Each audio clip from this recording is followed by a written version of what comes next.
Good morning, everyone. We would like to begin with a practice that brings us all of us, the entire Shivnada school community together every day.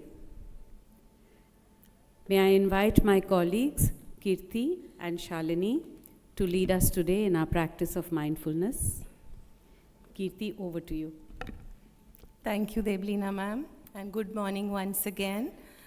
The practice of mindfulness just allows us to gather ourselves and to be present in the moment. We've been through a lot of hurly-burly through this entire morning.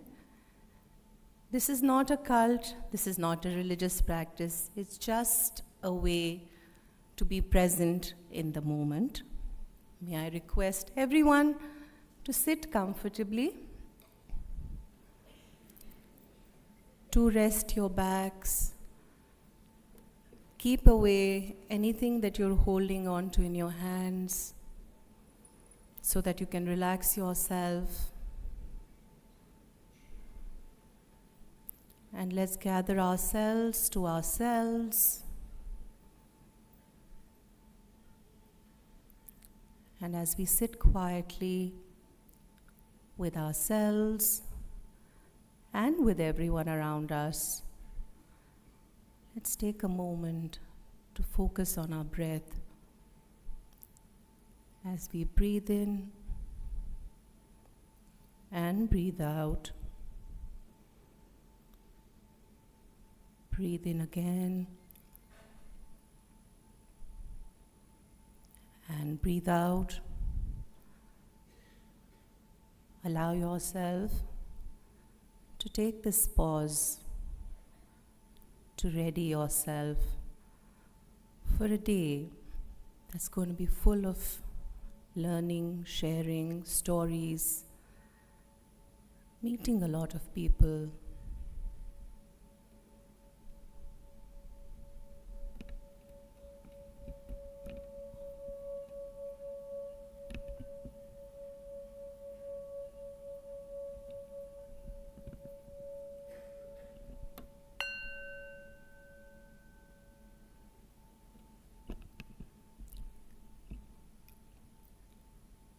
Do one thing fully. All is done. Try to do all. You lose the one. For plentiful flowers and fruit, a gardener waters the roots.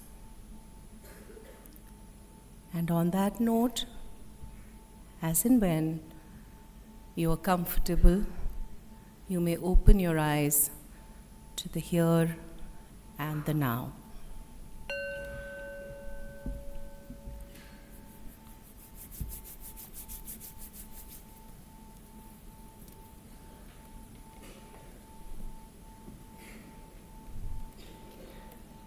Thank you, Kirti and Shalini, for bringing us together in a few moments of mindful presence. Now, as we are all centered and connected, we would like to extend a very warm welcome to Shri Jairam Ramesh, Member of Parliament, known for his extensive work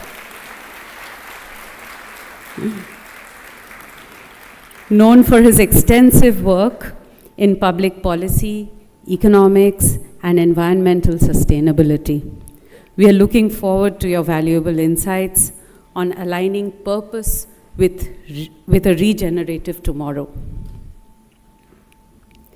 It gives me immense pleasure to formally welcome our Shivnada school leadership and all our colleagues, all teachers, educators from different parts of the NCR and from Chennai, and some virtually joining us from Chennai. We formally welcome you to the Faridabad campus. It's a lovely day, pleasant, and and we can comfortably use the open spaces everywhere. We really feel very happy that we are all convened together here today. We are delighted to host the first continuous professional development session of this academic year at Faridabad. When we come together, we connect with warmth, and one can feel that palpable energy already in this room. And as the day's proceedings go on, I would like to share one little experience. I was on a panel interviewing some students who had applied for arts scholarship. One 15-year-old, very naturally, in the course of her presentation, mentioned, learning multiplies only when we share it. This simple yet powerful thought from a 15-year-old has stayed with me for the last 3-4 days, and I wanted to share this with you because it resonates deeply with the purpose of our coming together today. So our journey as educators, with its challenges and triumphs, continuously shapes us. Today is an opportunity to sharpen the saw with shared learning and reflection. So cheers to the culture of continuous improvement and the collaborative spirit of learning that we have at Shivnada School. And now it is my distinct pleasure and my honor to invite Ms. Aarti Dawar to share her insights and address the gathering.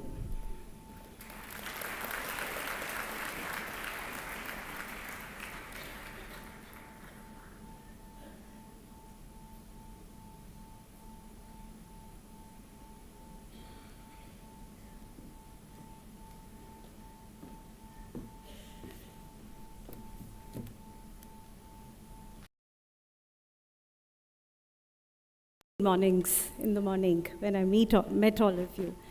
So warm welcome, good morning. How's the Josh? That doesn't sound high. So let me try this again. How's the Josh? Super. You have no idea how it feels to stand this side and see not a single empty chair. So I think we all have to give ourselves a huge round of applause for who we are. And I kept thinking that, we are in our 13th year. We are kicking off our 13th academic year in Noida and Gurgaon. And what is it that I like to talk to this wonderful team, which I have grown up with? And it's not a speech, it's a conversation. And I felt that it feels like homecoming, because I've been with you in this journey for the last 14 years, and I have seen this team grow from maybe 5 to 800 in the room. And the pressures which we get now, and there are enough pressures, you will ask your principals and the admission team, that everybody in the country wants to send their child to Shivnada School. And you know why? It's because of all of you. It's because of what you do. It's because of the magic you weave inside the classroom every single day. And so for that, I think before we begin, I'd like you to do something. Stretch both your arms out. Cross them. Give yourself a big hug. And pass that love on, because that's how it's been, the love which you give to your children on every morning, and with the same energy, with the same passion. So I was thinking, what is it that I like to speak to you today? And I thought, why are we here? Not because Anju ma'am and team has sent us a calendar for continuous CPD, or getting up at 6, into the buses at 7, be here at 7:30. So the first purpose of the day is met. What is the first purpose of the day? Being with each other, right? So that purpose is met. Also, it's because as a community, as Shivnada School, we can't stand still. We are a fidgety community. We love learning. We love pushing ourselves beyond what we've done. And I think that's the sheer reason why each one of you are here in this room, trying to stretch that limit for yourself to be better than who we were yesterday, and to keep sharpening the saw. And this is what this day is about, isn't it? And of course, good food, conversations, lovely weather, it just adds to it, isn't it? So I don't have much. I thought it would be great to look at some stats. You know, we've grown so quickly. I mean, it feels like 2012 is here.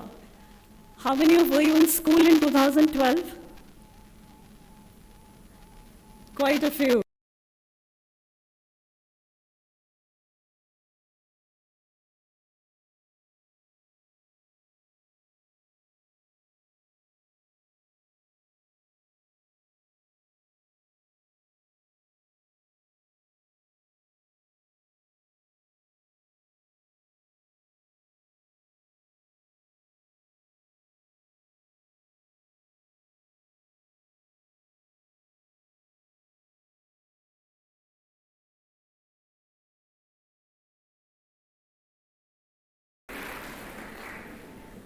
So it's a 926% jump from where we were and where we are today.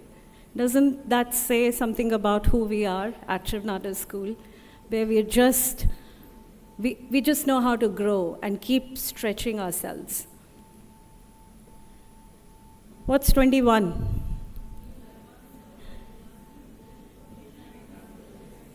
It's not new joinees.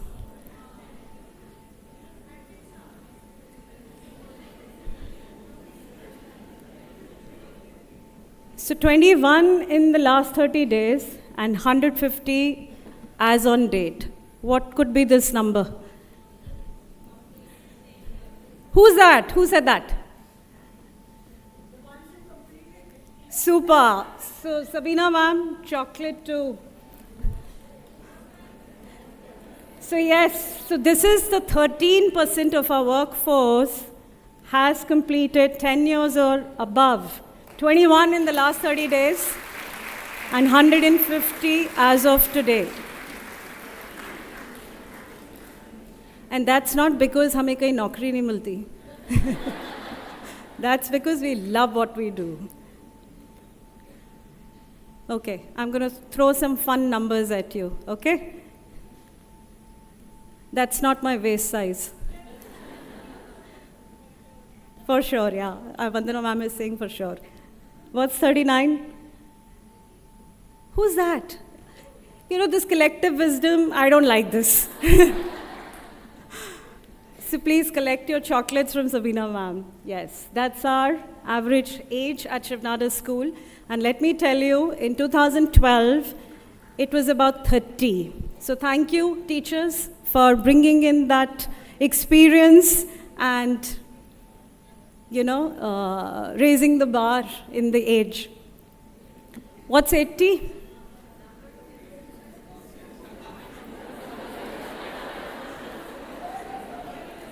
I'm sorry, I didn't hear that. Number of people who left? What is it?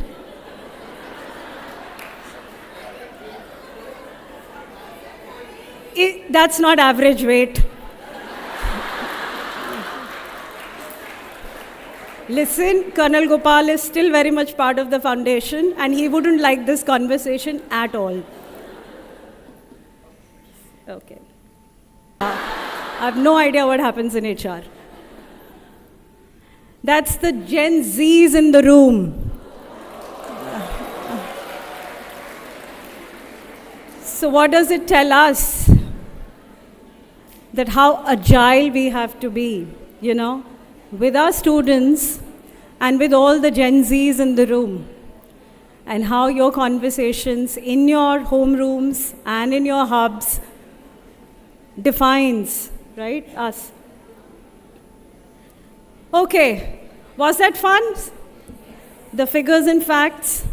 Okay, let's do a Mentimeter before we deep dive into a few mantras I want to give in. You could scan in.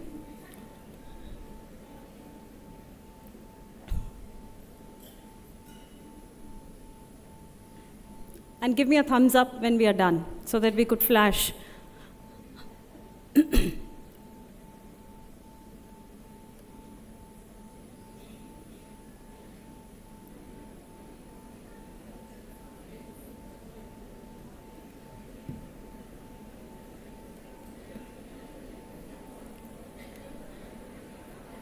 Done?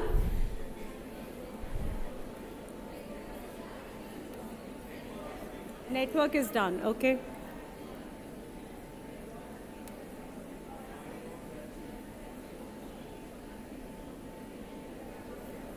Amit, do we have the results?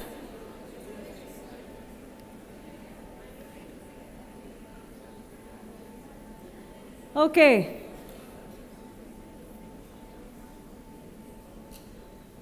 I was a bit worried, right, when I was putting this together last evening. I said, what if the bar on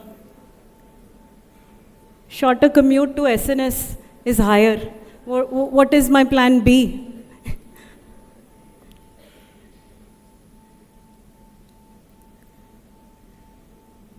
So you could see clearly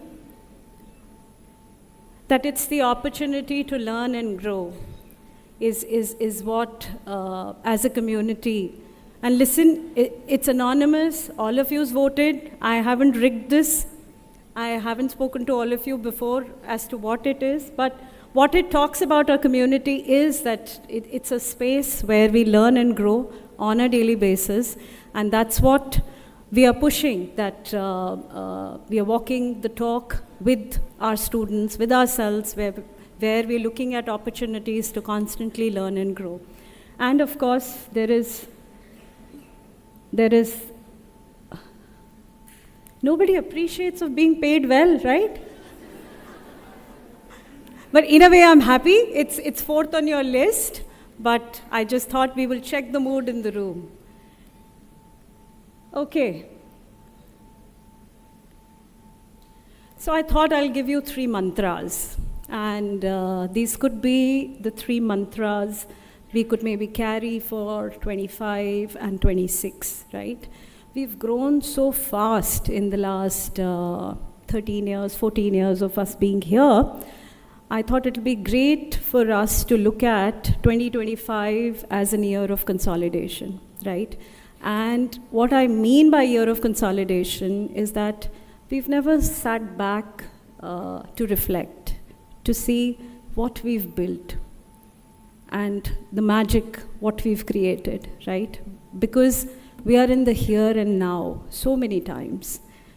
I've had so many conversations in the morning, and I said, how's been the first week or month of the academic year? And somebody said, we're already on with the UTs, right? So we are so much in here and now, and at times we don't sit back to say, reflect and consolidate. So I think in our minds somewhere, whichever role we are in, whatever we are doing, I think we should look at some sort of a consolidation in our practice, in what we've built, the skills which we've gathered, how we're going to hone them, right? So the first mantra I thought we could all take back, how do we look at teachers as connectors, right? It's no longer, a teacher talking and a student listening, and that's never been the practice within our system, right?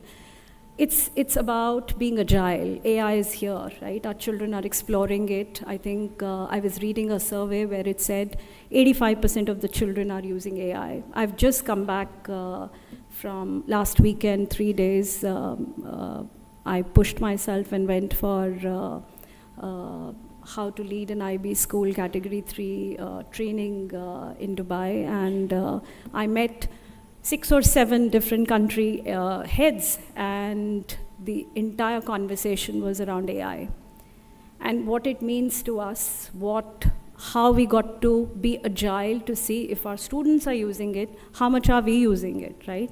AI is only going to help us get better at what we are doing. But the relationships, the connections, the conversations, it can only be done by a teacher, right? So how do you see your role as a connector? How do you bring in all those experiences inside your classroom for learning to be whole, right? And AI is just a very small part of it, right? It's not going to define what we are doing, right? It'll give you answers, but how to frame those questions, how to do the critical thinking sits with us, isn't it? So when you're inside your classroom and when you're in a hurry to finish your chemistry, your physics, your arts, your theater, I think the bigger question is also that how am I consolidating the learning for a child? How am I bringing those connections back inside my classroom? And how am I pushing the learning where we've been saying questions are more important than answers, right? So that could be one mantra we carry for ourselves where we see ourselves as the connectors inside the classroom.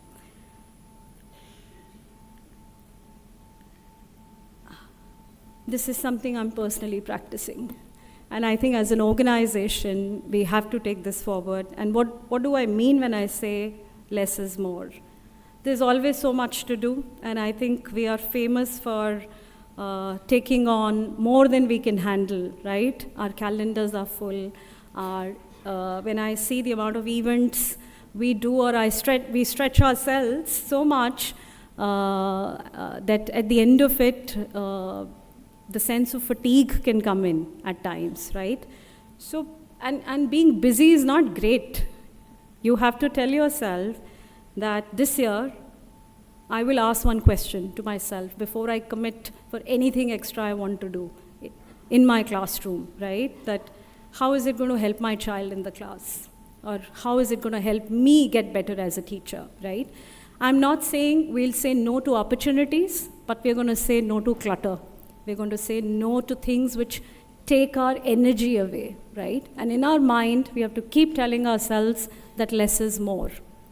That I'm going to do 2 things in this year, and it could be for anybody. It could be for the members of staff in our admin to say, we're going to do 4 big events, and that's about it, right? So in your minds, you have to tell yourselves that less is more, and the fact that whatever I commit myself to do, I'm going to go an inch wide, but a mile deep. So it's all about the depth I'm going to bring in to what I'm doing, not necessarily committing to too many things, experimenting on many areas and stretching the system, right? So every time you're tempted to take something beyond, which is great, I think schools are, that's the energy schools have, and they do it beautifully. There is always so much energy and so much happening in the rhythm of the day. But you have to tell yourself that these are the 4 big things I'm going to do in my classroom or in my sphere, and I'm going to constantly tell myself to save that energy, to sit back, reflect, and in my mind, I'm not going to say no to opportunities, but I'm going to say no to clutter. I'm going to say no to everything which takes my time away, right? And whatever we commit ourselves to, we will go, an inch wide, but a mile deep in whatever we do. And whenever you're in doubt, you have to tell yourself, if it's not a hell yes, it's a no, right? Whether it's anything in your day, as a teacher, as a administrator, as a leader, if it's not a hell yes, that we have to do this, you have to tell yourself it's a no, right?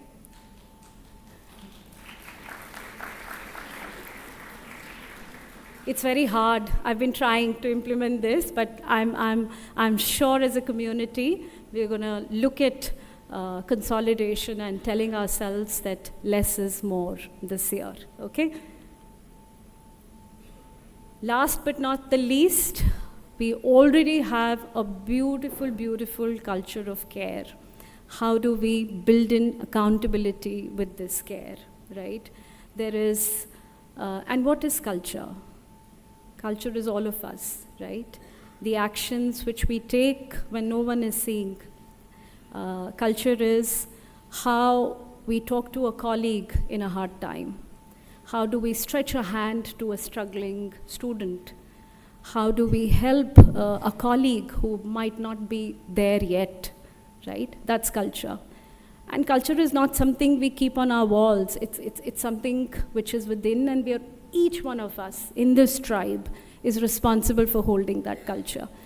And holding somebody to account doesn't mean we don't care. It means we care enough to push each other to get those standards, right? Because it's so important to keep raising the bar of what we do and the impact we want to have in our classrooms, in our schools. And I think the only thing which is common in this room is this: we have this capacity to push ourselves and say, I'm going to get better. How is it that I don't understand this?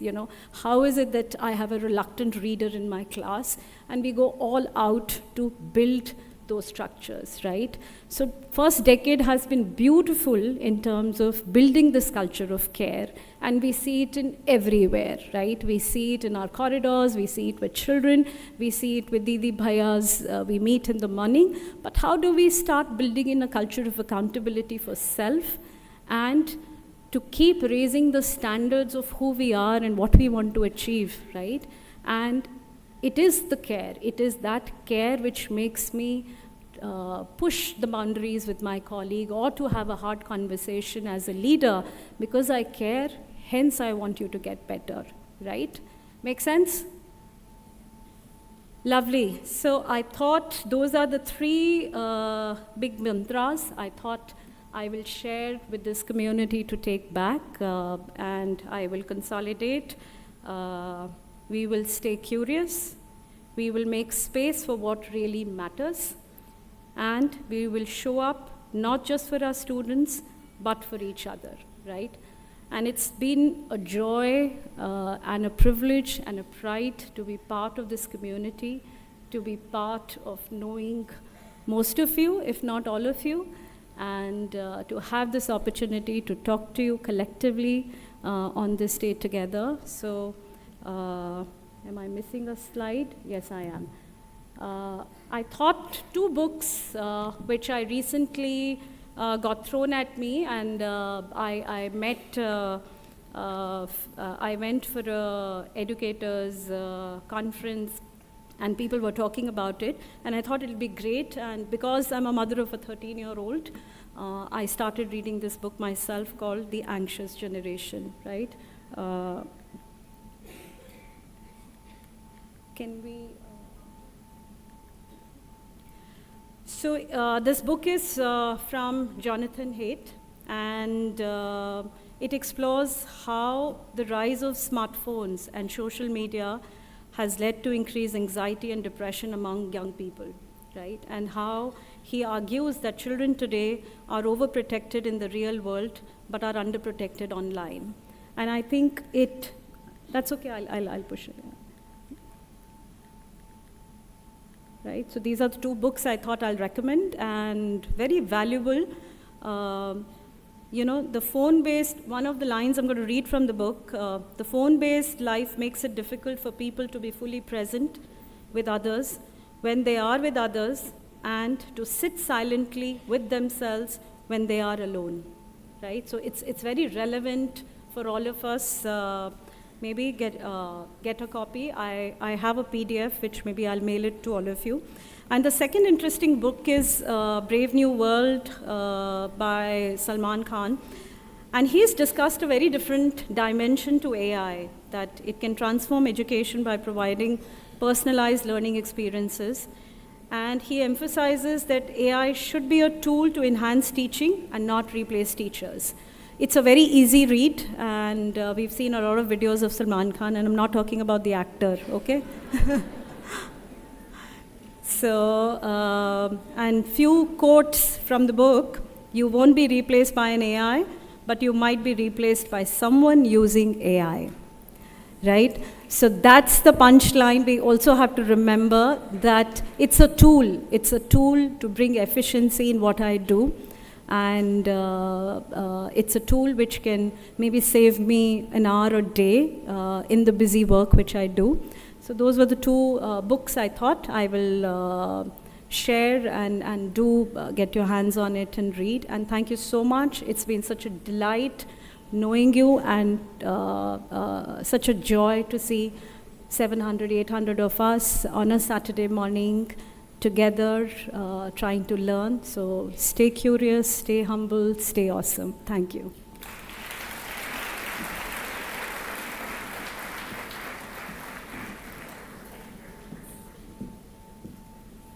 All right, I forgot, and I will hand this over to Anjuval ma'am to take the next session and the conversation ahead. Yeah.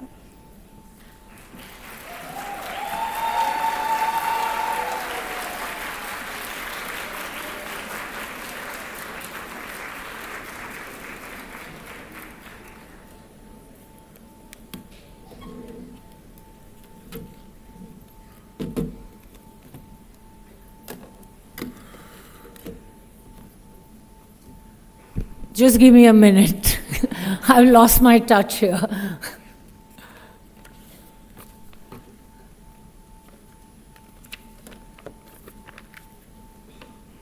Also gives you time to admire this. Actually, that's the larger goal. Aarti, you're so right. Like, you can be blown away when you... good morning. Just a warm good morning to everyone. And thanks for bringing the rain and such pleasant weather, and just being here, everyone. And we see some people are in the balconies too. I think maybe Shikhar needs to build a bigger school where we all can fit in the way we are growing. Aarti said, she used a word which I was avoiding using today, and I was telling myself, check yourself, do not say this. But now I'm going to say it, okay? Because she used the word, it's like homecoming in what she said. Well, it's good to be home. It's such a different, awesome feeling. So I met some people in the morning who said, maybe to please me, I don't know. They said, it's good to see you here. I said, I feel good to find myself here. Well, that said, we are here for a purpose, and Aarti has beautifully set the context, and you will see a lot of interconnectedness with what she has elaborated and detailed this morning. Just see the banners on the side. This is Anandam. Continuous professional development and growing is clearly Anandam. It must be an old banner, but that's okay. It connects so beautifully with what we are here for today. Where's the clicker gone now? Here it is. Thank you, Sri Jairam Ramesh, for gracing and for being here with all of us this morning. I'm going to be talking about three broad things today. So let me just detail it for you and also for myself so that I don't digress. Number one is to ground the purpose of the conversation around what is Shivnada school curriculum. Over the last 12, 13 years, we are all essaying, unpacking the Shivnada school curriculum in our classes and reviewing it each year. So how do we articulate the Shivnada school conversation? The idea is to ground the conversation around vocabulary, terms of use, collective intelligence, and the resonance of what is Shivnada school curriculum. The second being, what Aarti mentioned too, is to hold the bull by the horns and say the bull is in the room, and that is AI in education. Not a buzzword, guys. It's a force to reckon with, not a trend. The third is very much to bring sustainability as a pillar of Shivnada school curriculum in the room, in the forefront of our conversations and our endeavor and actions. Right? You got the three things? Is there retention here? Yeah? What was the first? What is SNS curriculum? What's the second? In education. What's the third? Thank you very much. The teacher in us does this. Some years ago, there were some interviewers who flew in from Bombay and said that we know that Shivnada School, and I had the privilege of this conversation with them, and they said, well, we hear it's a progressive school, you do things differently, but can you help us? Can you tell us what is it about the Shivnada School? Like in one sentence, can you tell us why is it different? Luckily, I knew that this question is going to be posed to me. And I have been deeply thinking myself. Mostly parents say they are a CBSE school, but they are not a CBSE school. Yeah, we all hear that a lot. Alag se karte hain, different. And in those reflections, this is how I unpacked it for myself.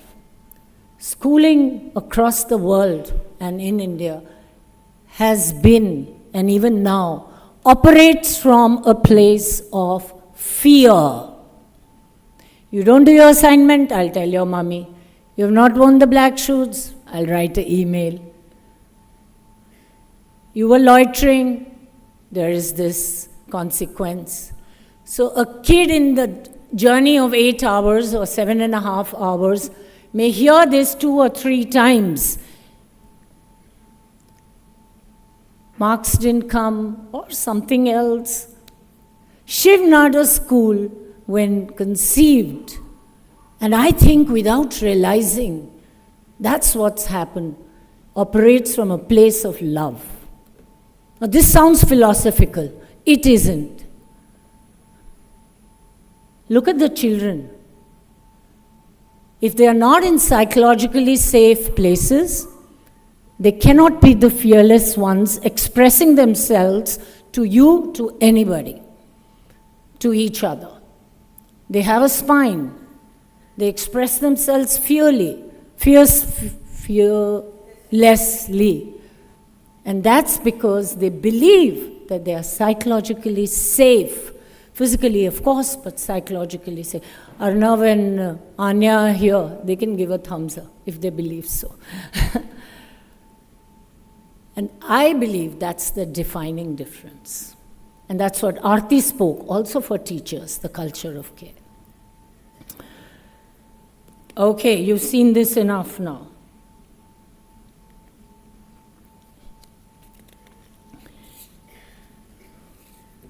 What is the Shivnada School curriculum?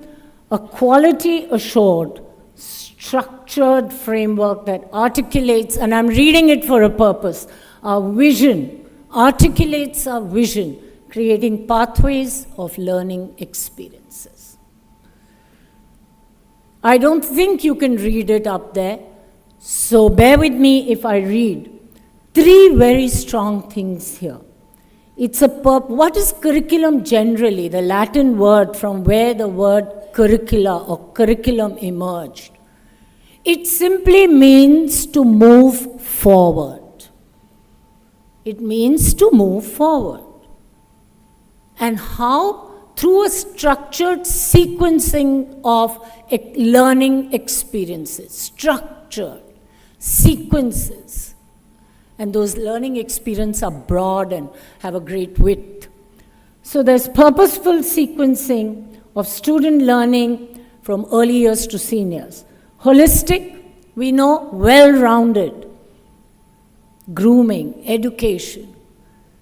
And it doesn't matter, you reach a senior school. But as teachers, you're always saying, hey, come for MUN, come for sports, come for this conference, come for these conclaves. And of course, our curriculum it needs to be a living document. Like Aarti said, the whole culture of care is a living testimony to how we are meeting Bhaiya, Didis, teachers, each other. The purpose here is to develop a shared language for cohesive teaching practices. It serves as the foundation for instructional planning, design, pedagogy, and collaborative understanding of student progression. 3 things. Just take away these 3 things today. And more to come. You know, we all know learning is relational. It's a relational bond. Kids don't learn from people they don't like. They learn from people they like. I will take this subject because wo padha rahe hain. I will take this AHA because I like the teacher. It's always that. And that's research, that's theory. Everybody learns from people they like. I know in college, there was a subject I really wanted to take, but the teacher was different. And I don't think I could have been able to be in that class for longer than a minute or so. And I missed the boat in life to study a subject. But then later in life, you self-tutored, and if you still wanted to read. Made all the difference to how your careers can also get shaped. YouTube teaches, may ignite a spark. So the human connectedness, despite AI, which is an enabler and a tool, will never go. That's why we in the life of children will remain center stage. So the interconnectedness is very important because only you build the love for the subject through the love for you. You're the conduit. So many times children say, "Ma'am, I don't like this, but I'll do it for you." We hear this all the time.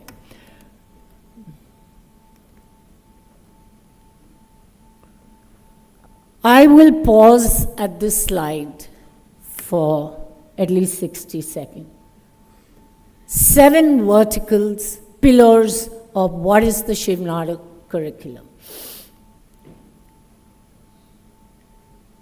Arts as curriculum, sports as curriculum, teacher as curriculum. This whole teacher who studied Vygotsky, Dewey, Marzano, Piaget, what have you, and recent research, she's that whole person going into the classroom with that whole knowledge skill set and more. I'll unpack those 2. Wellness, which we just mentioned. Sustainability.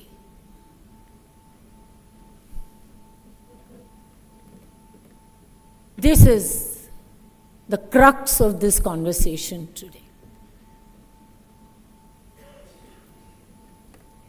Learn it by heart like we learn the 6 core values, like we know the school vision.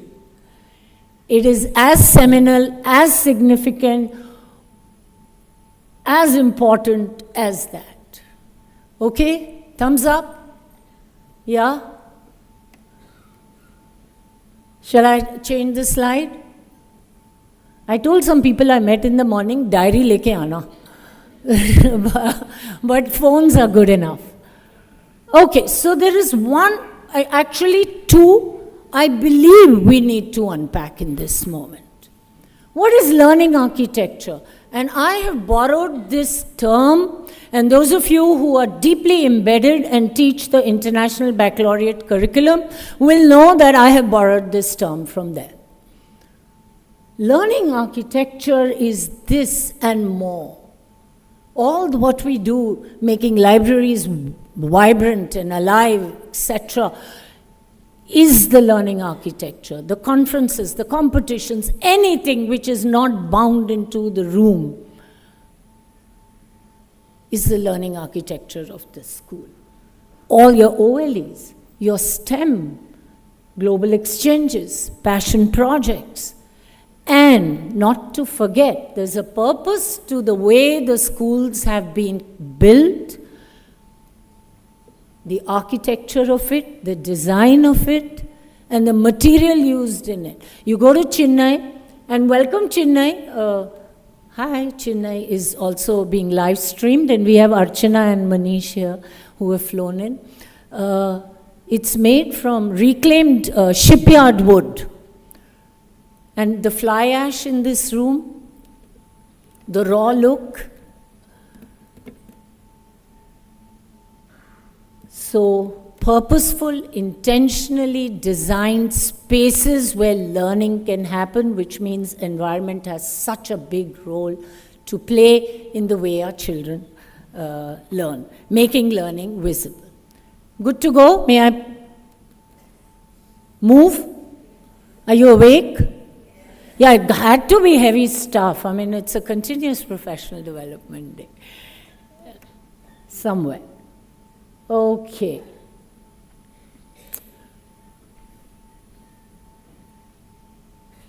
You're the planner. You're the developer. You're the designer. You're the assessor. You're the practitioner. You're the leader. And are you not also the role model, the moral compass? So you're very much the curriculum. And how do we make sure stuff happens and we keep growing and it's beyond sharpening the saw? How does it become transformative? With truly continuous days where we hunger to grow and the professional development and monthly meetings and hyper-connected ecosystem and common learning outcomes. Are those two some sensibility of those two, learning architecture and teachers' curriculum? Yeah, you can do this, children say partially understood, and then they say this, but if you want to do this, it's okay, but try not to do this. You know, in 1899, Dewey published a paper that made him really, really popular. It was called, before he came up with these theories, it was called School and Society. And he said the models of teaching learning are antiquated. Children in rows and columns is antiquated. He says this in 1899. We are in 2005. What is it? 2025. Okay. Aarti said 39 is the average age. She also put 80. Okay, so we are in 2025. You can calculate. How is this relevant even today? And I say this as a precursor to what I will now say. My first point is closed. I am moving to the elephant in the room, which is AI in education. We don't want to rob them of their tomorrow. Crafting the future of learning, two big spotlights for us in the next 2 years, maybe 3 years, to get the plot, to get a handle on it, to get a grip on it. A dynamic tool shaping all this.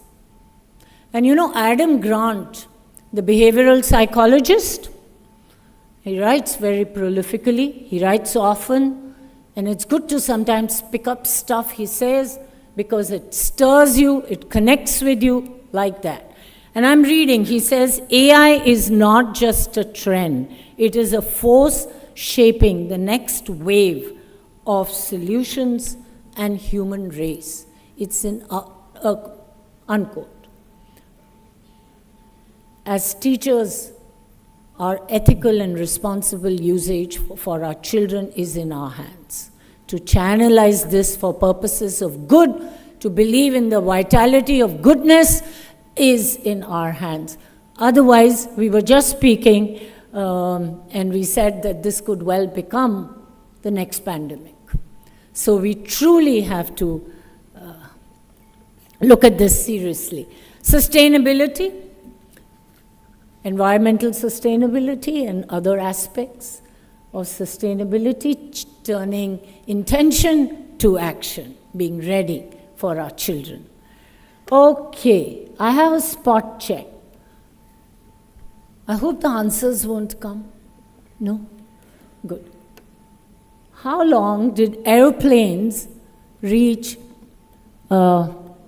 time to reach 50 million users? Just out the answer, there's no phone mentee here. 50 million users, how long did airplanes take? No, every answer is welcome. They can be wrong, but they're welcome. Yeah, worldwide, in the world. Huh? 1 year. 20, 50, 10 years.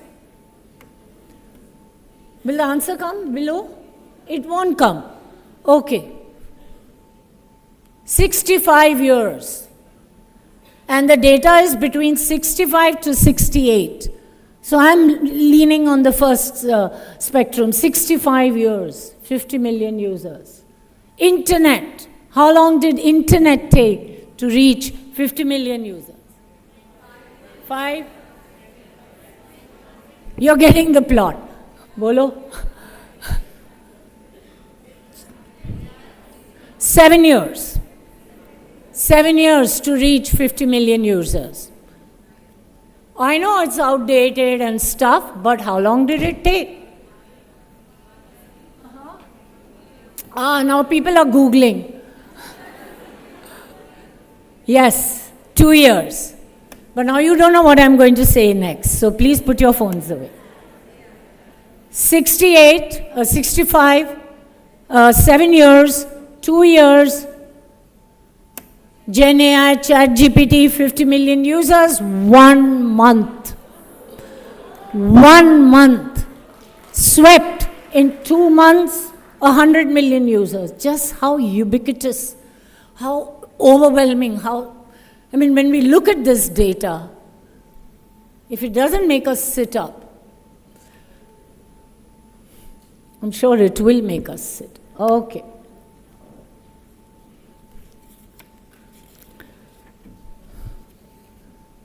There was a survey done in UK. Aarti mentioned it too because she just came back from this conference in Dubai. And they said 77%, this was in 2024, 77% of kids use it, 44% of teachers partially use it. What are we to do with the gap? It's a question in the room. And seeding the thought to please think about this. How do we align? Where do we form the bridges? So our kids are really way, way ahead for homework, for assignments, for projects.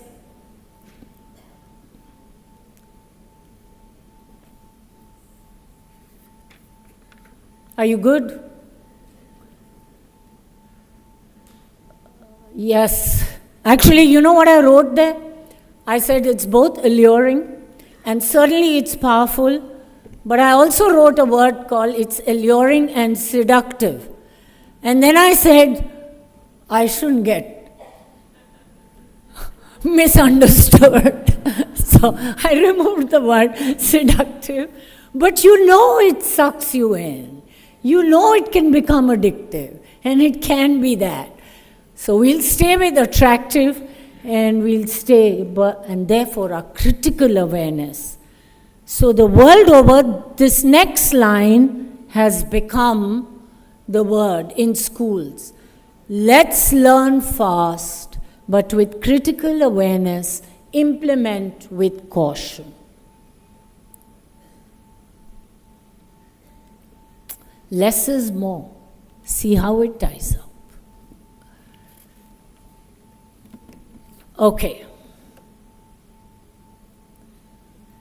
This is another survey. It was orally done. I don't know how they captured the data, maybe by show of hands, or there was some AI trying to capture show of hands also. How wonderful that will be at Davos World Economic Forum.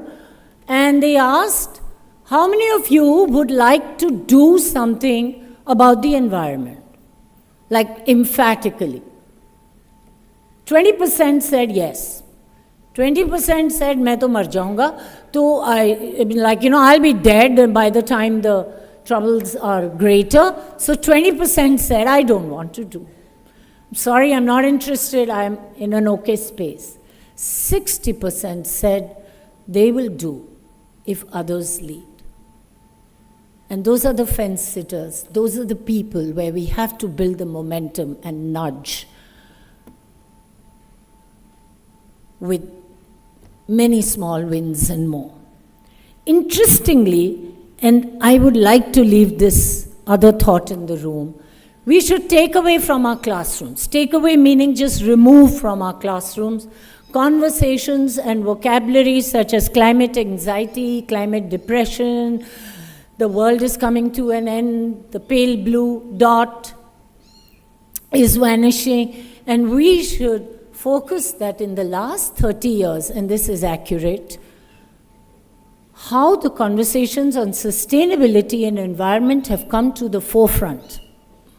There's a dialogue, there's a discourse, there is so much being talked, so much so that politicians, are troubled with what do we do. Everybody is saying clean air chahiye, clean water, clean this and clean that and clean food, and all the people growing so-called organic food is 20 times more expensive. And you still don't know what you're eating. So in the last 30 years, that's optimism. And conversations will lead and have led to some fantastic projects that are happening at the grassroots levels. So it's important to remove the depressing, despairing conversations. Do you agree there? Yeah? We talk about what we can action and do. So it's a momentum we want to build, and no more keep it buzz and the right thing to talk. We are designing the future. I'm good for time. I think 10 a.m. I had to finish. 2 minutes. Do you believe you're this? Come on, guys. Do you believe? Yeah. Where? Which profession? Somebody, years ago, people used to tell us, go into teaching, and I think it's always been believed teaching is a noble profession. Right? We heard that? We heard, no? It never occurred to me, why is it called a noble profession? And it's very late in life that it did occur to me. It's noble because it's so much personal sacrifice. You may log out at 3 p.m., your brain doesn't log out, that child, that one, what, how do I improve? And it's so full of service. Yeah, it's noble in many ways. How can we not talk of books? Okay, this is my closing slide. One book for you and one book for kids, okay? And I know we have it in the library here, but we wonderful Kirti, we do it everywhere. This is quite an exceptional book. Why? Because the first one, the AI Classroom, it summarizes in bite size, in simple ways, in real time applications which teachers can do. It's a very simple read. Do read it. It's very practical. And the next one by Barbara Oakley, this one got published in 23, that one in 2015. Learning how to learn. Yes, it's for children, but it makes sense to all of us at any stage of life. How do you chunk? How do you be in a focused mode? When are you in a diffuse mode? When do you interleave? When do you do spaced repetition, spaced out repetition? When do you use these modes to learn better? You go to a conference, how do you retain? You're here today, how do you retain and recall? My 9-year-old picked, it's in my car, this book. Oh, by the way, I thought I'd show also. Okay, so, and she picked it up. It's for middle schoolers, age 12, 13 upwards. And she started reading it, and it's so simple, she could read it, and thanks to Shivnada School, she reads rather well. And she said, you know, Momji, you, that's what she calls me, you have never taught me to study like this. I said, okay, well, the book is going to teach you. So I'm telling you, your kids, the kids will do it. Okay, here we are.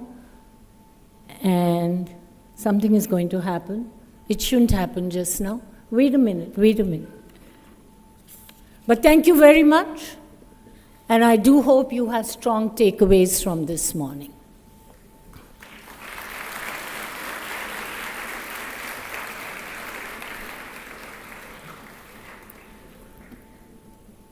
So it's my honor and it's certainly my privilege in the next 1 minute to invite Sri Jairam Ramesh to take the stage, and we will now listen to him and what we have done, a small video where his journey will be encapsulated, and you will know that you are meeting someone who is deeply academic, IIT Mumbai, Carnegie Mellon, MIT, into governance and administration. Yeah, you can put your hands together. As the chairman of the Parliament Standing Committee on Science and Technology, Forest and Climate Change, since 2019 to date and going on for he is the powerful force to drive change and transformation. He is also, as you all know, at least you all know today, that he's a member of the Parliament and Rajya Sabha from state of Karnataka. Most respected and remembered for numerous contributions, but more so in the world when he was at the Ministry of Environment and Forest, that include climate change. This is a welcome to him.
Good morning to all of you.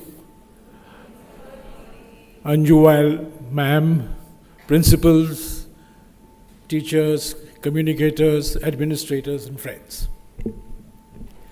Let me begin, first of all, by paying my personal tribute to Shiv Nader himself, a man who brought India onto the IT hardware map almost 50 years ago. A person whom I've known, admired, respected for almost 40 years. And after making some groundbreaking contributions in the field of computer hardware, he then became a legend in the field of corporate philanthropy. And I think there is no other Indian I can think, other than Mr. Azim Premji, who has contributed so much to modernizing the educational system, both at the school level as well as at the university level. So Mr. Nader remains an inspiration for all of us. And I personally have seen his journey from a different India to a new India, which is far more global, far more tech-savvy, and far more conscious of some of the issues that you have been discussing today. So thank you, Mr. Nader, and salutations to you for your contributions. Let me also say right at the outset that we began this morning with a wonderful prayer, an appeal for introspection by Kirti, And I wish all political parties would follow her advice too. And that we begin our days with the manner in which she asked us to focus on ourselves, clean our thoughts, get ourselves ready, renew our resolve, and move ahead. It's a wonderful 1.5 minutes or 2 minutes of pep talk that she gave us. And I am grateful and thankful for that. Now, I'm supposed to speak to you. I'll speak to you for about 25 minutes or so and leave about half an hour or thereabouts for an interaction. In fact, I'd speak less. I have more time for questions and answers. And I'm going to be talking on one of the themes that Anju talked about, which is sustainability.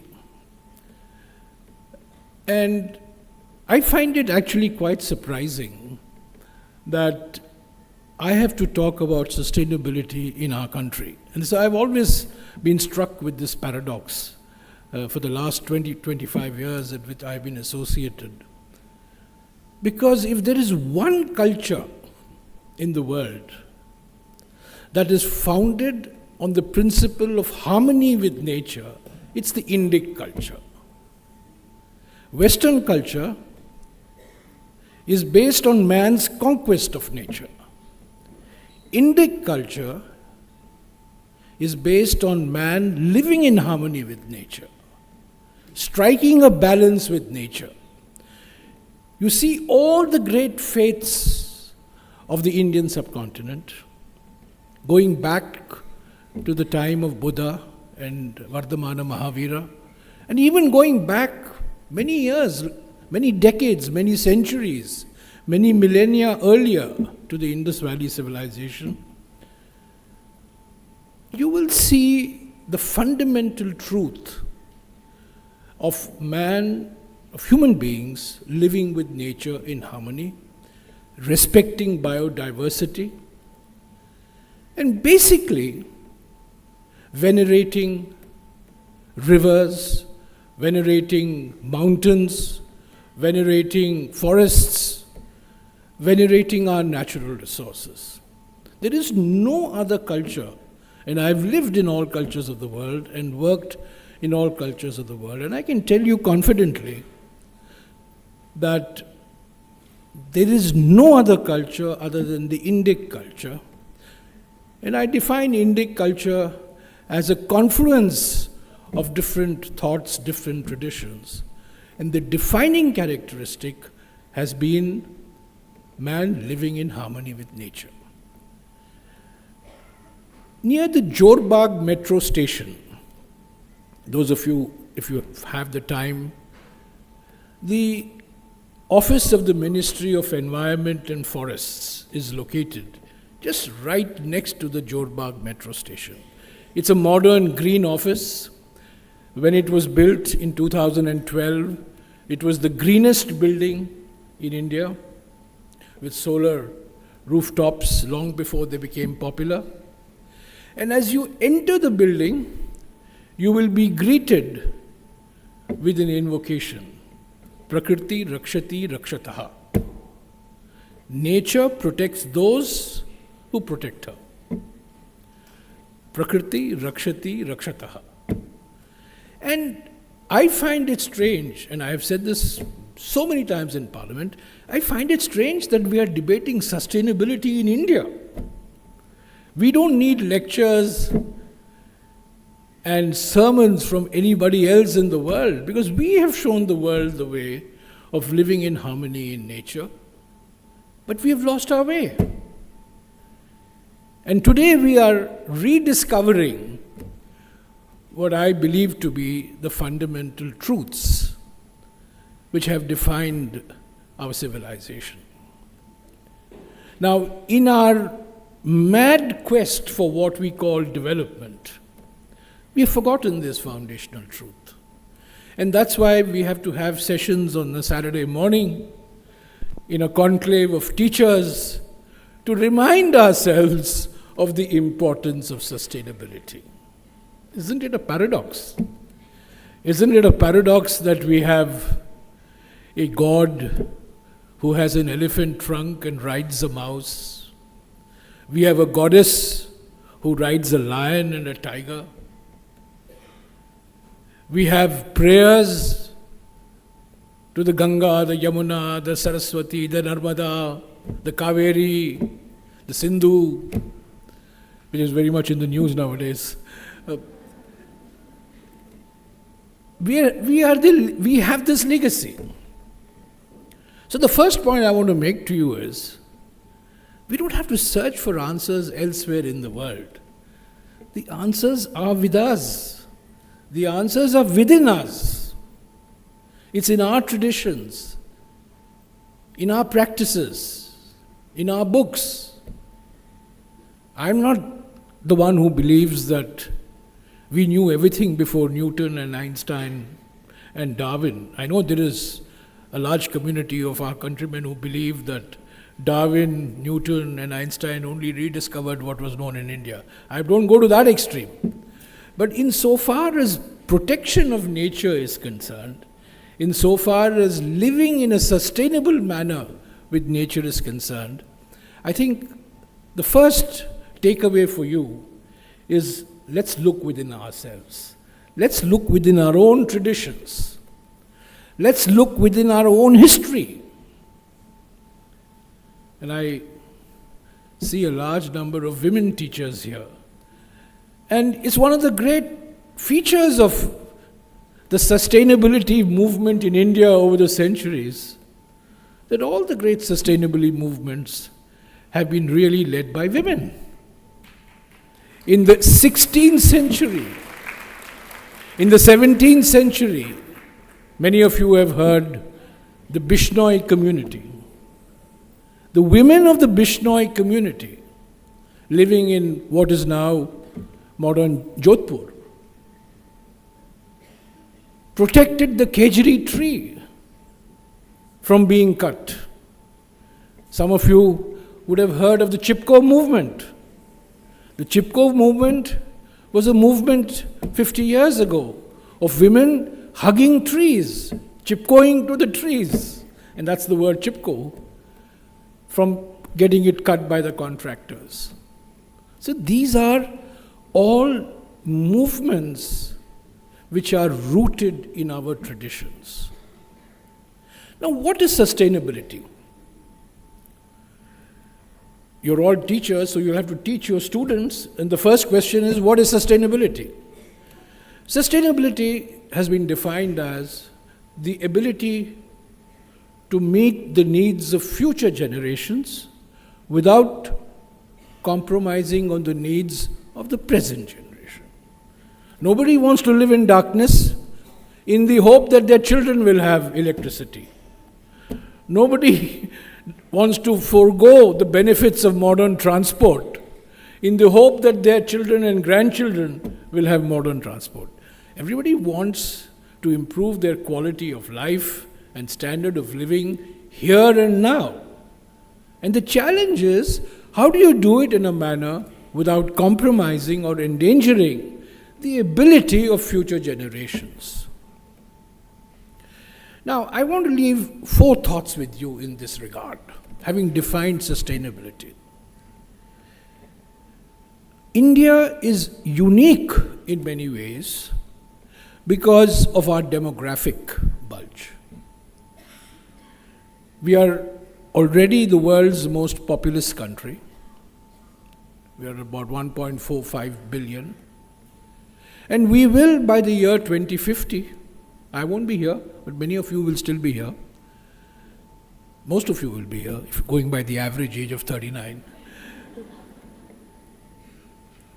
We will be at 1.7 billion. Most countries in the world, population is either stable or is declining. Japan, Russia, Italy, these are all countries that are declining. China, stable. India, increasing. So we face a demographic challenge. We have a future generation. Many countries don't have future generations.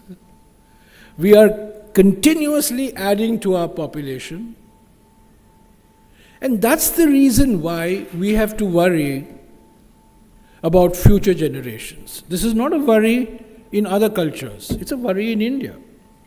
And that's why this definition of sustainability is what do you bequeath to the future without necessarily sacrificing your own needs and requirements assumes special importance. The second takeaway I'll leave with you is that we face unique challenges because of global warming and climate change. I remember when I became the minister almost 16 years ago, this was not a topic that was part of the popular discourse. It was not there in the media.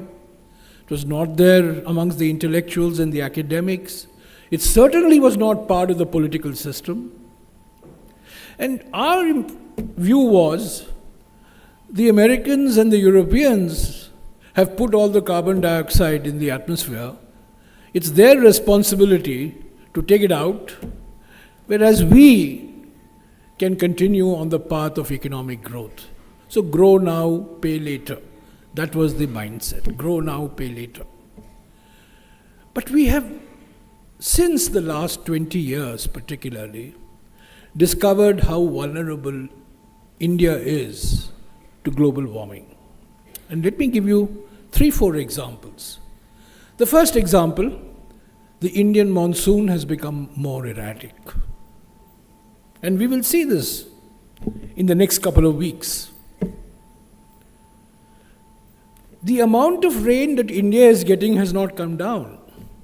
Over a longer period of 70, 80 years, the long period average of rain falling in India has not dramatically declined. But what has happened is, the same amount of rainfall is coming in a shorter period of time. So you have extremely rainy days and you have extremely dry days. The frequency of extreme events has increased. Incidentally, when I was in school, the favorite quiz question was, which is the rainiest place in India? Which is the rainiest place in the world? And all of you would say Cherrapunji, but it's no longer Cherrapunji. That shows you how India has changed. No longer Cherrapunji. So, the first thing is there is an uncertainty in the Indian monsoon. And our lives, like no other country of the world, we are still a monsoon-dependent country. We can have all the IT, we can have all the fancy new AI, all the new areas, but livelihoods ultimately depend on the monsoon, on agriculture, on agro-processing, and how much Hindustan Lever sells is dependent on rural incomes, and rural incomes is dependent on the monsoon. So monsoon plays a far greater role in our lives than we think it does. We've become a big economy, $4 trillion economy, the world's third largest, fourth largest, soon to be the world's third largest. But our dependence on the monsoon has not vanished. In fact, we are as much dependent on the monsoon today as we have been any time in the past. So the first thing is, it's because of the fact that because of the buildup of carbon dioxide, methane, nitrous oxide, the greenhouse gases, global warming is taking place, and the Indian monsoon is being affected. The south, basically the southwest monsoon. The second thing that we are seeing in India is that the glaciers are retreating. I don't know how many of you go to Ladakh or Himachal Pradesh or J&K, some of these glacier-rich regions. But there are regions of this country where you would see 30 years ago or 40 years ago, sheets of white, the glaciers. Today you see them brown or you see them black because of atmospheric black carbon. And why are glaciers important? Glaciers are important because they are one important source for replenishing the water in our rivers. Let's say it's the Ganga, particularly the Ganges, the Himalayan rivers, the Brahmaputra, the Ganges, and of course, the Indus and its various tributaries. So the retreat of the glaciers that is taking place is another new development that has happened in the last 30, 40 years, which is affecting our water supply. The third uncertainty, if you look at the map of India, if you start from Orissa and go along the coast and reach Gujarat, it's a 7,000 kilometer long coastline. 10 states, 7,000 kilometers, and the sea levels are rising. Rising sea levels means threat to fishermen and their families, threat to coastal communities, whether it's Goa, whether it's Sundarbans, whether it's Chilka in Odisha, whether it's the coastal areas of Kerala or Tamil Nadu. And we saw, most of you would have been in school in December 2004, going by your average age, but 2004 December, if you remember, India was devastated by a tsunami which killed thousands of people and basically wrecked large parts of coastal India. That's the impact that increasing mean sea levels are rising. And the fourth thing that we are seeing increasingly, visibly, is deforestation. So, why are forests important? We are taught in school. I remember what I was taught in school. We breathe in oxygen and we breathe out carbon dioxide. Plants breathe in carbon dioxide and exude oxygen. I mean, this is a very simple definition of photosynthesis. So, the green cover, whether it's the canopy, whether it's the root, whether it's the soil, these are all carbon absorbers. And if you're destroying carbon absorbers, oceans, another big carbon absorber, if you're destroying the carbon absorptive capacity, you're contributing to global warming. So my first takeaway to you was sustainability. The second takeaway is we have to be aware of what is happening around us. You don't have to be you don't have to be apocalyptic. I agree that you don't have to be climate depressants, but we have to be climate realists. And we have to understand what's happening to our monsoon, what's happening to our glaciers, what's happening to our coastal areas, and what's happening to our forests. And you have to start educating ourselves as to why this is happening and the impact that it is having on all our lives. The third takeaway I have is that increasingly there is now evidence that environmental stress is a grave public health hazard. You look at what air pollution is causing to mortality and morbidity. You look at the incidence of cardiovascular disease in urban areas. You look at how asthma has become endemic in critically polluted areas. You see how water pollution, particularly with arsenic, is leading to large parts of India becoming cancer prone. You see how indiscriminate use of chemical pesticides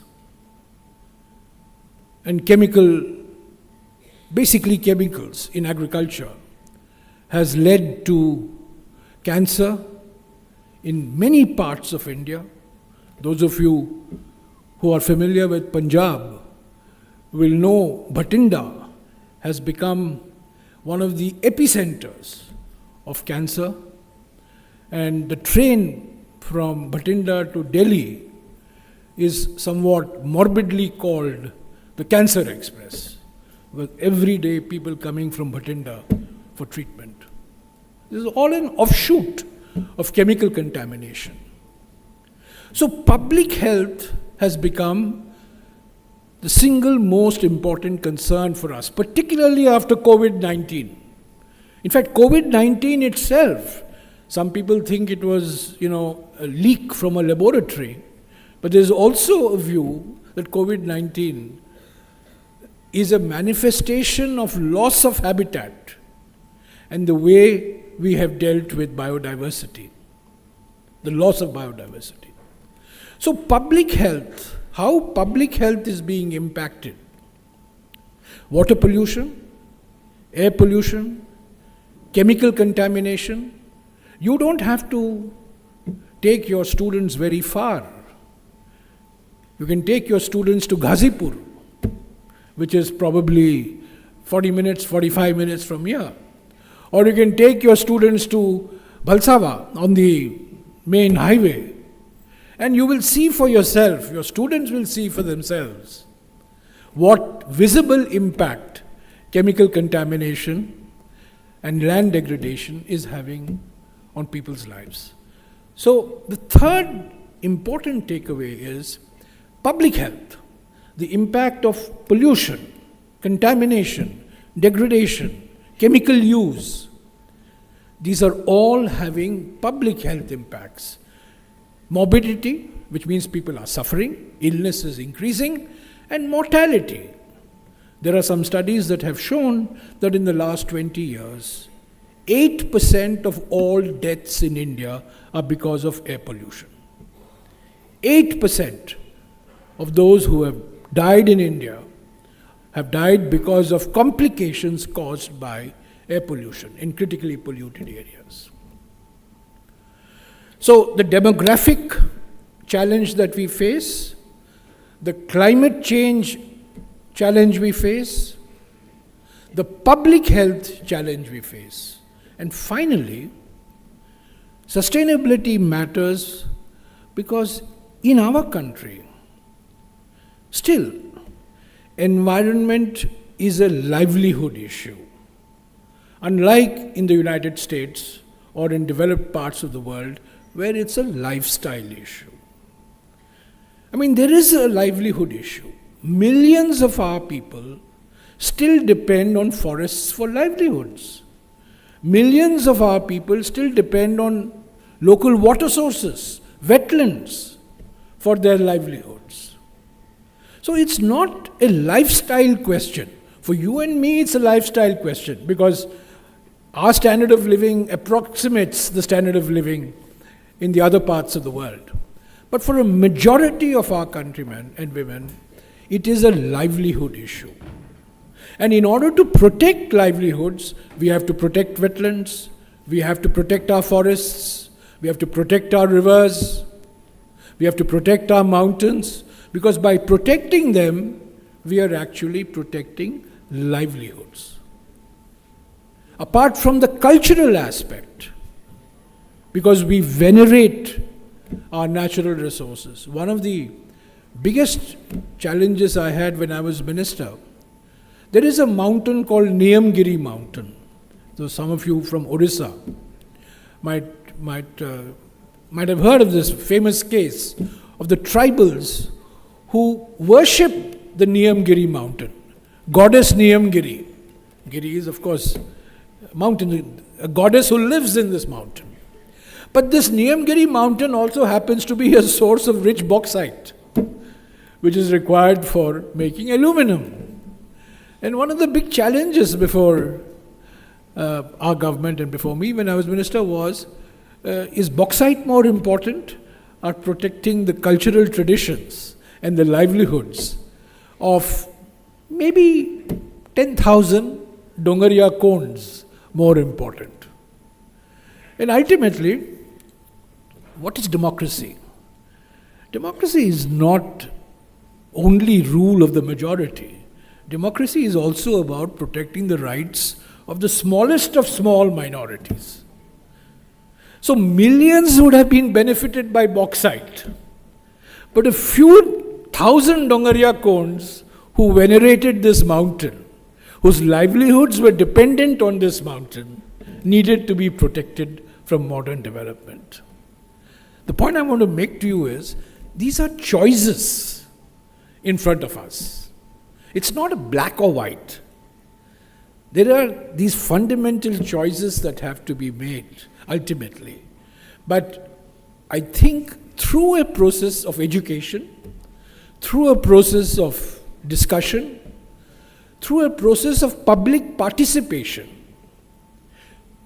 we will arrive. There's no textbook which will teach you how to manage the environment. But this is something that we acquire through education, public participation, and consultation. India has the most progressive laws. Air pollution, water pollution, environment protection, we have the best laws, very progressive laws. But unfortunately, the enforcement of these laws has left a lot to be desired. Somebody once remarked to me from abroad that you Indians take great delight in passing laws, but greater delight in bypassing them, which is it's absolutely true. We have the most strict regulations on pollutions, but do you think that we enforce them as enthusiastically as we passed the legislation in the first place? So, my friends, let me end here, because Anjuval was very keen that I leave you with some takeaways. And I think the important takeaway, number one, no need to learn from anybody else. Learn from our own traditions. Learn from our own traditional water harvesting structures. Learn from our own communities who protect the forests, who protect the rivers, who protect the mountains. First takeaway. The second takeaway is recognize what is happening around you in terms of global warming, climate change, how monsoons are shifting, how glaciers are receding, how the coastal areas are under threat, and how forests are disappearing. I have absolutely no doubt in my mind, my experience shows that the greatest champions of protecting the environment are the younger generation. In fact, in the last 20, 30 years, the entire plastics movement, the anti-plastics movement to ban plastics, has come as a groundswell of support from the younger generation. So I am very confident that in schools particularly, and in colleges as well, there is a large constituency of people wanting to make a contribution to protecting the environment. I think today the awareness is much more than it was when I was a student. Certainly, when I was a student, the pressures were entirely different. But today, the awareness is more, the engagement is more, and I think as teachers and as educators, it is incumbent upon us to keep this spirit alive. One of the things that I had done as Environment Minister was to start eco-clubs in every school. I'm sure that Shivnada schools also have eco-clubs, but 15, 20 years ago, starting an eco-club was seen to be some sort of a harebrained idea. But today, there are about 100,000 schools, or 150,000 schools, where there are active eco-clubs, where teachers, students get together. Field visits, I found very effective in raising awareness of children, of students, and making them ambassadors of the environment. I think that is what the younger generation needs, and I'm glad to have been given this opportunity of interacting with you. It's not very often that I come and talk to audiences like yours, but it's been an absolute delight to come here and see your wonderful surroundings and see this cohort with an average age of 39. I mean, both the principals I saw, I thought were, students. I didn't realize that they were the principals, and I didn't even realize that she's the mother of a 13-year-old. So it's a delight to be here, and I'm glad that Anjuval, whose daughter, incidentally, I must say, interviewed me a couple of years ago on a very interesting environmental issue. She talked to me about the dangers that are going to be posed by genetically modified crops. There's a very big movement in India to, you can't have Bengan ka bharta. It'll be genetically modified Bengan ka bharta. So, this whole tomato, you'll have, of course, mustard is, you don't consume mustard, you make oil and then you use the oil. But things like tomato, cabbage, brinjal was the first food crop to be genetically modified. And she was very keen on knowing what are the health impacts public health impacts of consuming genetically modified crops. So I have very pleasant memories of Aradhna. Thank you very much, Anjuval. Thank you. Thank you.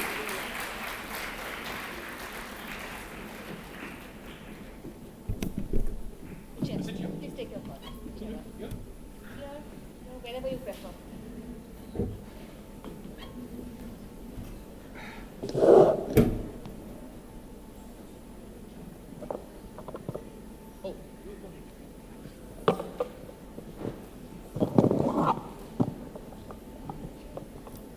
Good morning, everyone. He needs no introduction. We all know him and his work very, very well. I will just give a one-line introduction about myself to you and the audience. At the Shiv Nadar School, I teach global politics and anthropology, and I've been with this institution for the last 3 years. So thank you so much, sir, for those very, very compelling words and for that thought-provoking address this morning. It's been an exhilarating morning, and now we will gradually transition to a one-on-one conversation on issues that matter to us, to this very large audience, very diverse audience of school administrators, school support staff, and educators. So you have, in your address this morning, you have brought before us the enormity of the environmental task that lies before us. But I will also go back to your opening remarks, where you said that we are lost, but we also know the answers. So in that spirit, I want to kind of raise my first question on a note of optimism, that if you could briefly talk about a cherished success that has been very dear to you, but that's not widely known to the popular public. So it would be great to start with that. Some of the examples you want? Absolutely. So you have been in the Ministry of Environment and Forests for a very long time. You're a practitioner. So if you could share with us one success story, which has been very dear to you. Well, for me, in the last 20 years particularly, if you're asking me what has struck me, is people today are far more conscious and far more sensitive to the impacts of climate change on their daily lives. This was not the case 20 years ago. Solar energy was not something that people talked about. It was seen to be a fancy. But today, it's something that is well accepted, well recognized, and is becoming part of our daily lives. You go to many buildings in Delhi, for example, and they're fully solarified. Their electricity comes from solar sources. So this is a transition that has taken place over the last 20 years, 25 years. And I think for me, the most satisfying thing is that India has not lacked environmental campaigners.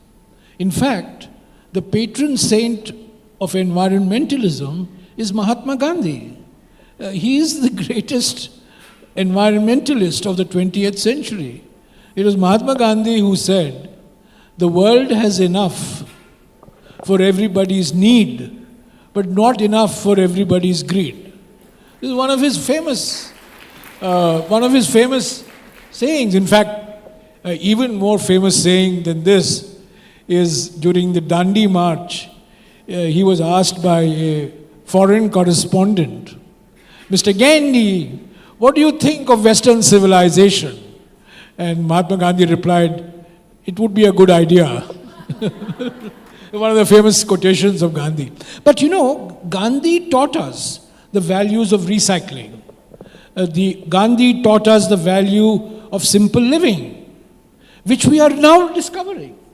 Sure. So I think it's this process of rediscovery that is very, very important. Recycled paper. Gandhi would always recycle his paper. All the letters he would write was on, I'm talking of the 30s and 40s, when the technology was not so advanced. Today the technology for recycling is far more advanced. So I think, to me, we lost it for a long period, because modernity, growth, urbanization, industrialization, these became the buzzwords. But today we are a little more aware, a little more conscious.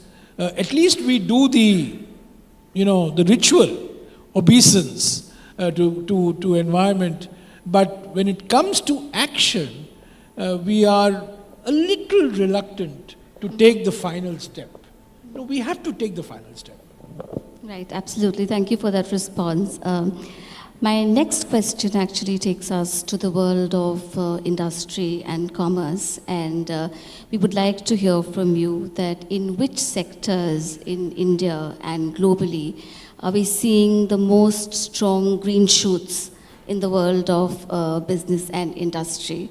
And it would be great if you can give us some examples, because as educators, we thrive on examples. In the world of industry? Business and industry, some of the most strongest green shoots, where green business, green industry, green growth. Well,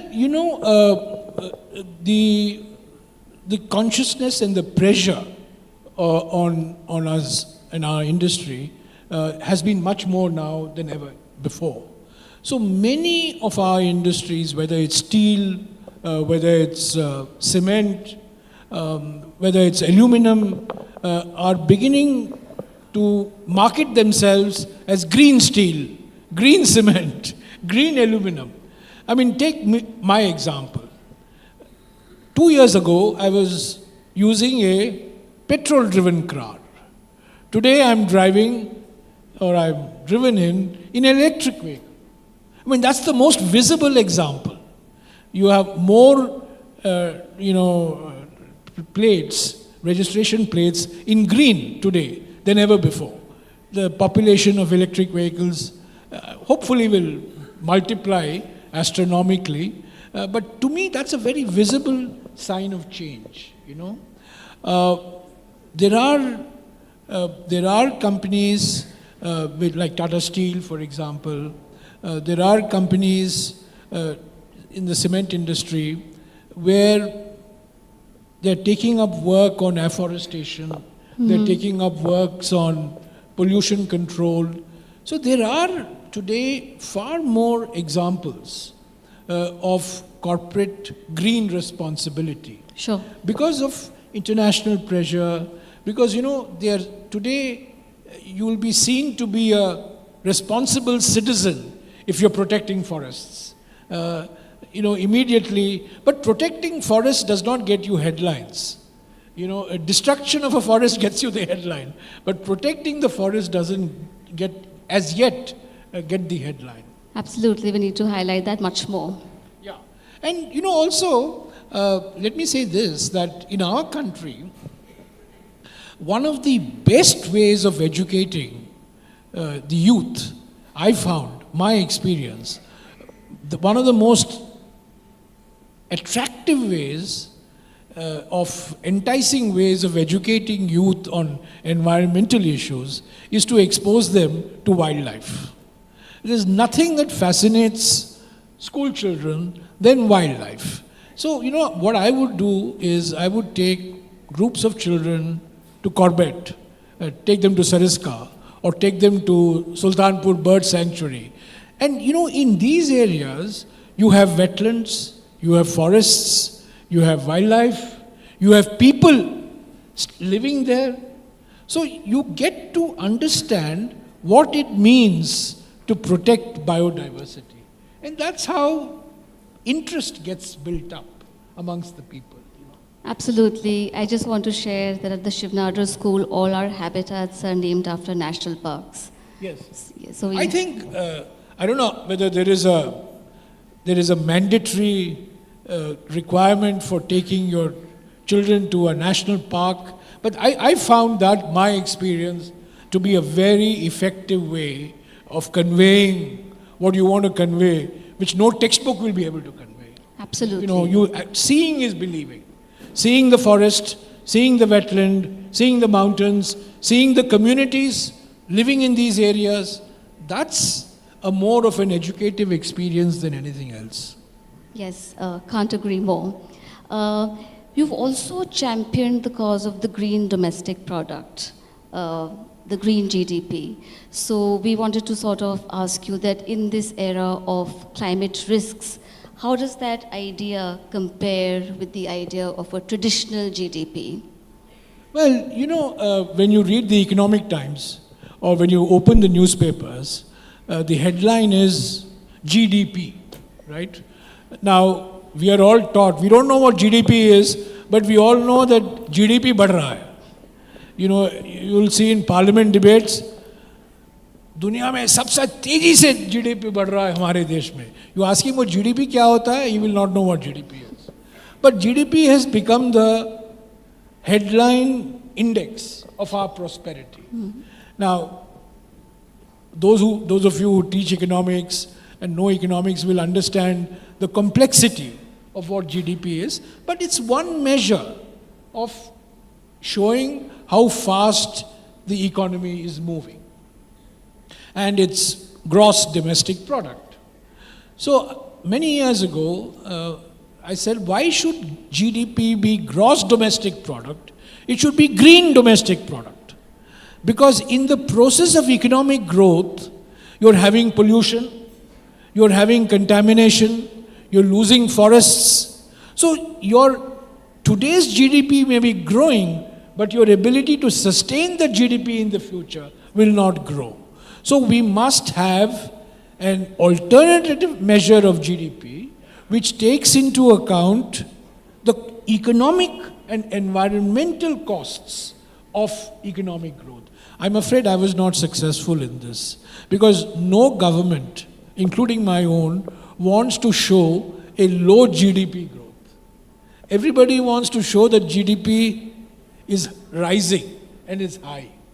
Moment we start accounting for deforestation, pollution, health, contamination, the GDP will get depressed. So what is growing at 6% may end up growing at 3% or 4%.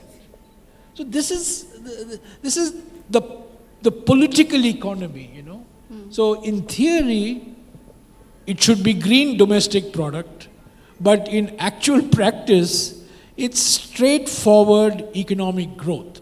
How many cars do you produce? The more cars you produce, the better off you are. But we know that the more cars you produce, the more pollution you have. The more pollution you have, the more ill you get. Now that is not factored in GDP.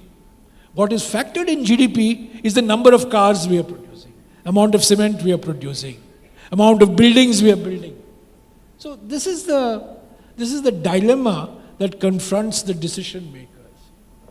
Absolutely, but we see the urgency of the green domestic product even more today than perhaps we did 20, 25 years ago. My next question actually brings us to this community of educators, and we at Shiv Nadar School place sustainability at the heart of many of our initiatives, and we're constantly asking ourselves, what more can we do? In that context, So let me ask you one question. How renewable is this building? how renewable is this building? I mean, how much of your electricity for the Shiv Nadar school comes from solar power? So I can tell you a little bit about the Shiv Nadar University, which is where I stay. So Shiv Nadar University is actually doing quite well in terms of water, in terms of solar energy, in terms of, yes, also in terms of recycling water. And we've also been selected by the UN to work on the SDG 6, which is water.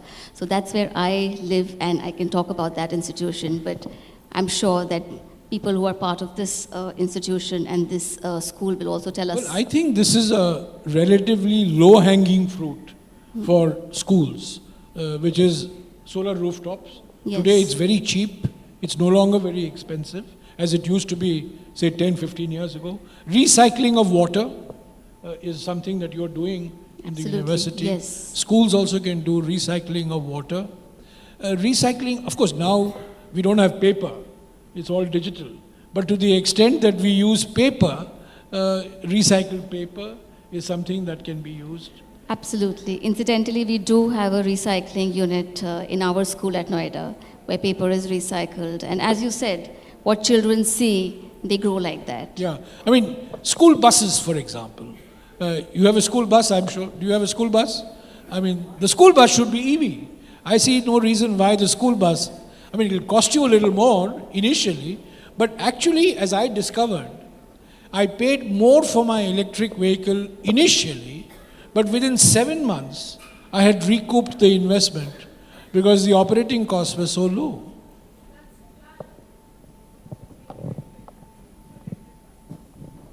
So, public transport. Sure. You know, people ask me, what can I do for environment? Use public transport.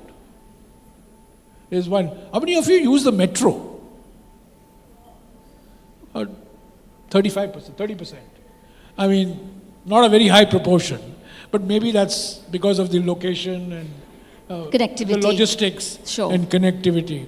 But that's a great way of sending a signal that you care for the environment. Absolutely. You know, I was in Berlin a couple of years ago. People have stopped buying cars in Berlin. Mm-hmm. People live in the suburbs of Berlin. And of course, Germany is now built for renewable transport. They come in renewable trams, they go in renewable cars, and for short distances, they use bicycles. Now they're electric bikes, electric scooters, or electric bikes. So redesign of the public transport system and redesign of the buildings is a big action that you can take in order to impact the environment. Yes, absolutely. Thank you for those inputs. Just following up a little bit on that conversation, from an educational perspective, what do you think is a foundational knowledge that every 10-year-old should be conversant with about ecology? About technology. Ecology. Ecology and environment. You know, I found my experience, 10-year-olds far more ecologically conscious than 40-year-olds or 50-year-olds. I find the younger you are, the more you're fascinated we are with nature. And I think we should capture that fascination at an early age. Something happens to us. I remember my own experience. When I was a kid, I was far more curious about nature. But moment I got into IIT, I forgot all about nature. It's all about, you know, how do I control nature? You know, how do I build a better plant, more efficient plant? My concerns became different. So I think we should build on the concerns that young children have, the awe of nature that they have, the awe of biodiversity that they have. I'm struck by whenever I go, when I go to national parks and when I go to some of these sanctuaries, I don't go much now, but I used to. I used to be struck by the amount of interest that kids would show. I mean, they were really, and one of the unfortunate ways we have designed our national parks and sanctuaries, we don't make them children friendly. They are tourist friendly, but they are not necessarily children friendly. So I think for a 10-year-old, it was a very interesting question that you asked. How do you hook the 10-year-old on an ecological message? I think that starts at home, you know. It really starts at home. How do you turn off the switch when you leave the room? Simple ecological messages like that. And progressively in school, you get taught the need for respecting nature. I find one very important way of hooking a 10-year-old on an ecological message is to use Indian symbolisms. I have often wondered why we don't use this more. Saraswati is on a lotus. I mean, forget the political implications of a lotus now, but it's on a lotus, you know.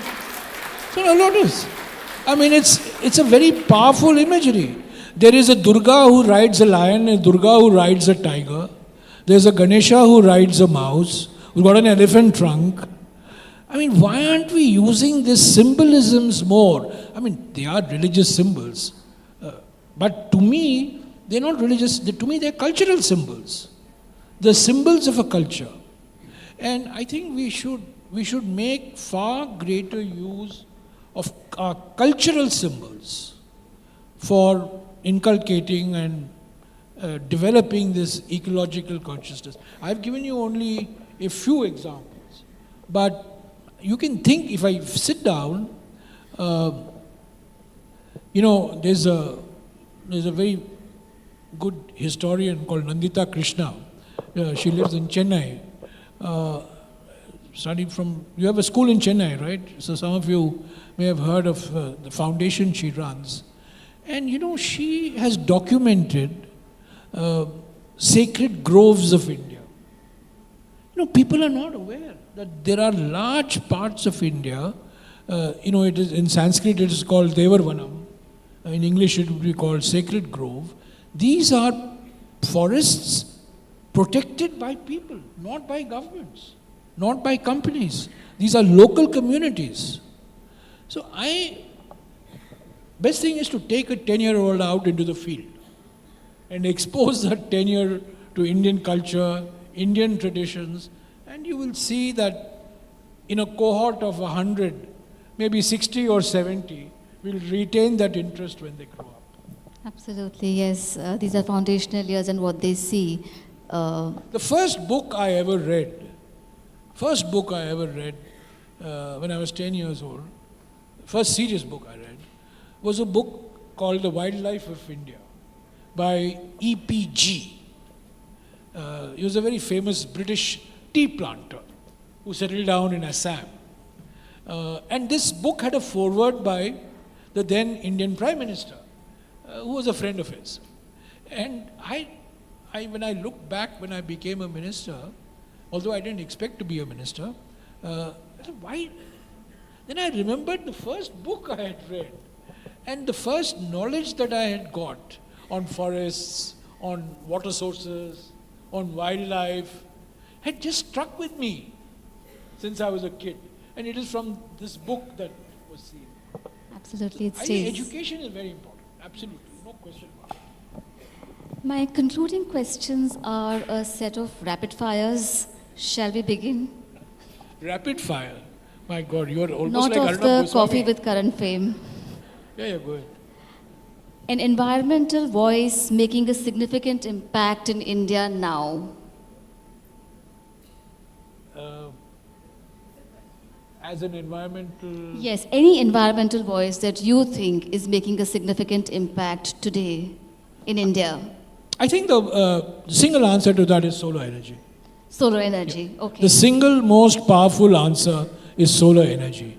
And I'll give you an example on this.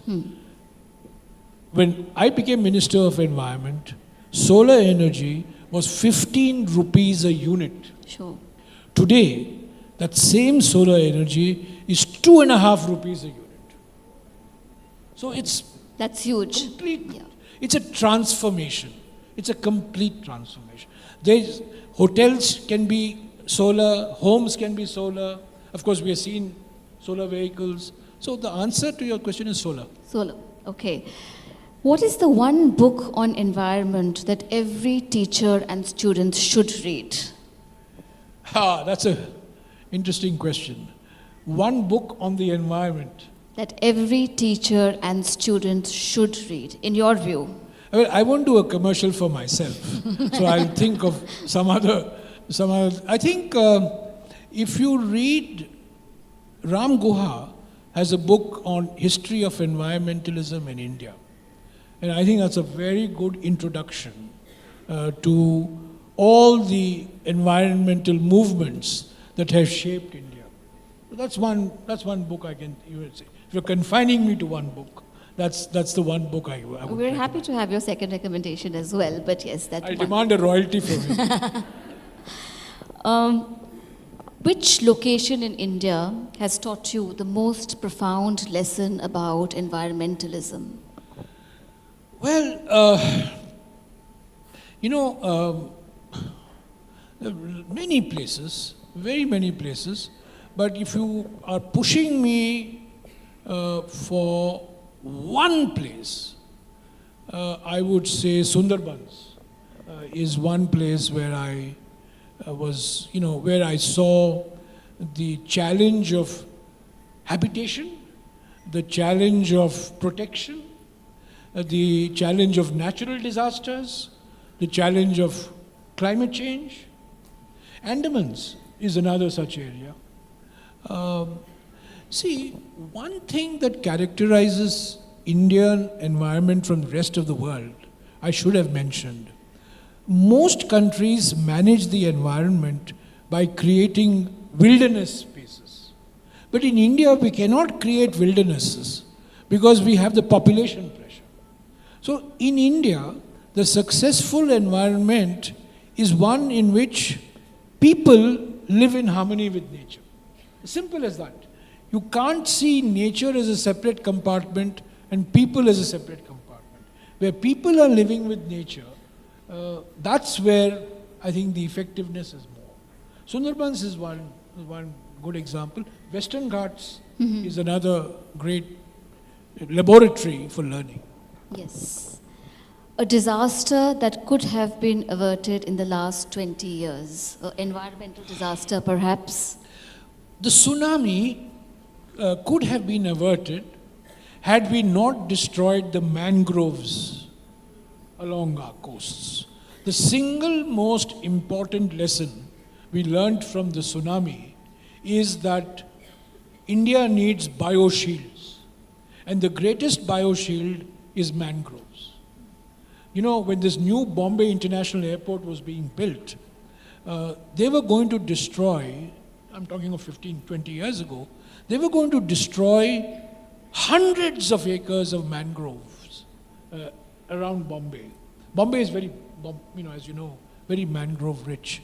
And so we had to change the original design of that airport to protect the mangroves.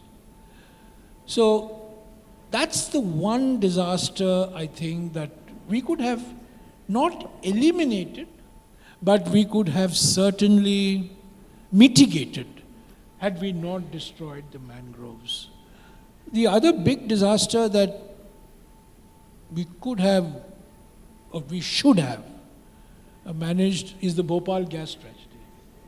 You know, this, many of you would not have been born in 1984, but in the 2nd of December 1984, 4,000 people lost their lives in the city of Bhopal because of the leak of a poisonous gas, methyl isocyanate, from a Union Carbide plant. And that was pure maintenance, shoddy management of the plant, and that incidentally led to the Environment Protection Act and many other environmental movements. So a lot of these right now we are making an environmental disaster that is going to mitigate, which is going to minimize all other disasters. Right now we are going to develop the Great Nicobar Islands as a transshipment port. And that's going to destroy almost 300,000 trees, almost completely displace the Shompens, which is an aboriginal tribe, a primitive tribe. So that's a disaster in the making. So, we can manage disasters, but we can also make disasters. And some of these disasters get made with open eyes because GDP. My last rapid fire question to you: what is the one simple daily habit for living a planet-wise life that you would recommend? Borrowing the title from one simple daily habit for living a planet-wise life. I was asked this question when I was a minister in Washington. What's the one advice you give the world to mitigate global warming and climate change? And I said, stop eating beef. Because there's nothing more damaging to the environment than beef, because of the millions of acres of pasture land, which for the bovine cattle in Argentina, in America, and so on. Diet plays a very important role. Diet plays a very important role.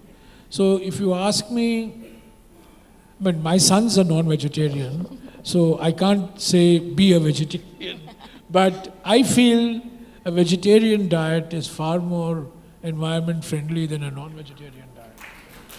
And before you clap, it's got nothing to do with religion. As I said, in my family, I have 2 sons, both of whom are confirmed non-vegetarians. But it should be a democratic choice. That's the point I want to make. You can be a non-veg, but don't force something on people. This has to come from within. It cannot be a coerced choice. That's why I hesitate to use the vegetarian example, because I know there'll be a lot of clapping, but it shouldn't be a coercion. It has to be a democratic choice, but I think it's a very environmentally friendly choice. With due apologies to all the non-vegetarians, thank you for making that connection between vegetarianism and environment. Thank you so much, sir, for your very, very engaging, for this very engaging conversation and for your candid responses. Maybe now open the floor for a couple of questions from the audience.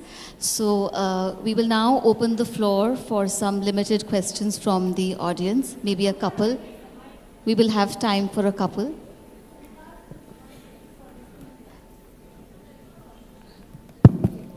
Sorry. Yes, I think, is there... Yeah. Over to you, yes, sir. Sir, morning to you. My name is Colonel Sandeep, and I am the Director of Operations of Shivnada School. Many thanks for your observations, and what I intend to convey and speak now is not really a commercial of our schools, but it's the on-ground situation, and a lot of these are your observations too. So firstly, all our buildings are LEED Platinum certified, number 1. Number 2, all our buildings. Number 2, solar usage. So the campus that you're sitting in is generating 20% of its usage as solar. 20% of the capacity goes back into grid, and we are on course for making it 30%. So as a standalone school system, not only in kilowatt terms, but in percentage terms too, this could arguably be one of the highest in the country. Very good. Number 3, water. Water conservation, usage, recycling. The Gurgaon campus has been getting the Jal Shakti Minister's Award for 3 consecutive years for being the number 1 triggered something. Yes. For being the #1 campus in the country for water conservation. This campus that we are sitting in has also a small forest, if you will, outside at the periphery, having 8,000 plants or saplings. And done by students, right? So students are extremely environment conscious. And lastly, the EV policy, we also have a comprehensive EV policy. And days and months and years to come, you will find our entire CNG fleet being replaced by the EV fleet, right? Thank you so much. Thank you. Thank you. I'm glad I triggered that response from you. But I do want to say one point. You know, you asked me about the 10-year-old child Yes. issue. I mean, that's been sort of working in my mind. And from my own experience, I found that, I mean, I'm generalizing, okay? All generalizations are dangerous. But I found that children, when exposed to bird sanctuaries, develop a curiosity and an awareness at a very early age, as opposed to taking them to the mega sanctuaries. There's something about birds. There's something about bird flight. There's something about bird communication. And you know, you don't have bird sanctuaries in the absence of wetlands. So there is that aquatic life as well.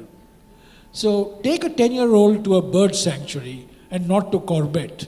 I mean, that's a bit of advice I would give you. Because I find the bird sanctuaries great educational experiences for children. That's a great advice. That's a great bit of advice because at the Shiv Nara University as well, it's a wetland. And there are a lot of birds which are actually there. Yes, and I see a lot of children develop that curiosity. So you're bang on and absolutely right about that, yes. On that note, sir, thank you so much. It's been an absolute honor and privilege hearing you this morning and having this conversation with you. I would now like to invite on stage the presidents of the Student Council, Shiv Nara School, Faridabad, to felicitate our guest of honor today, Shri Jairam Ramesh.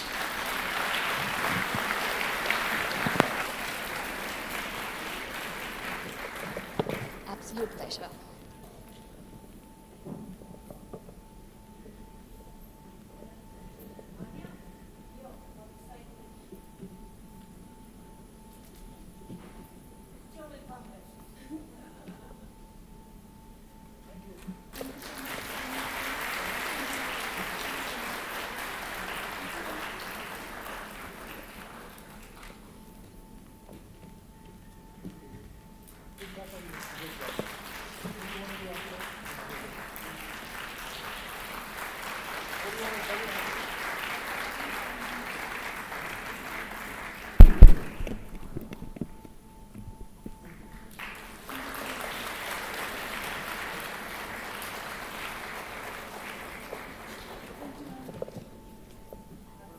May I now invite on stage Debalina ma'am to actually have the last word before we close the opening session of today's CPD. Over to you, ma'am. Just thank you so much.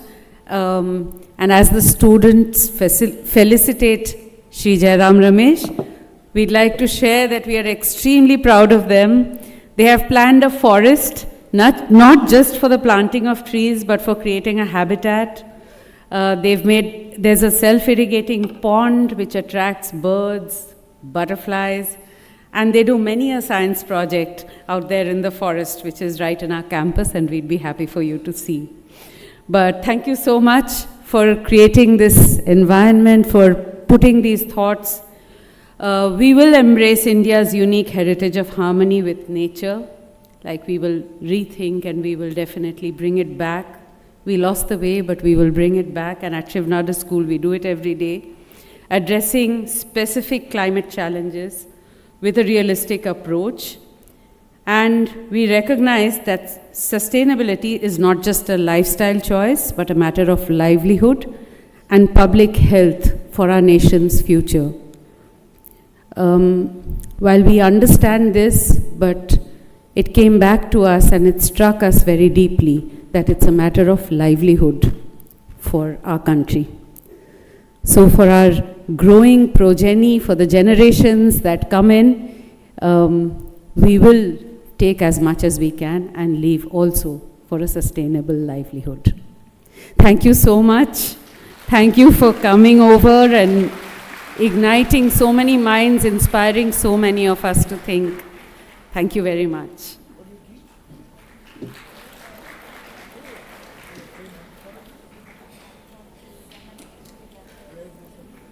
Would request all of us to be seated for a few minutes more.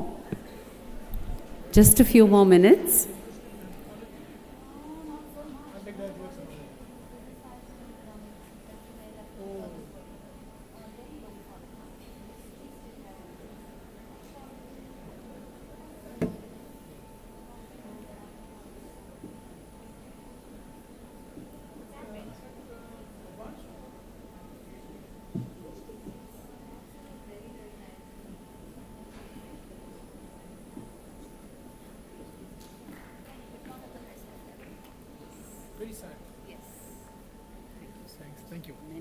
Thank you. Thank you.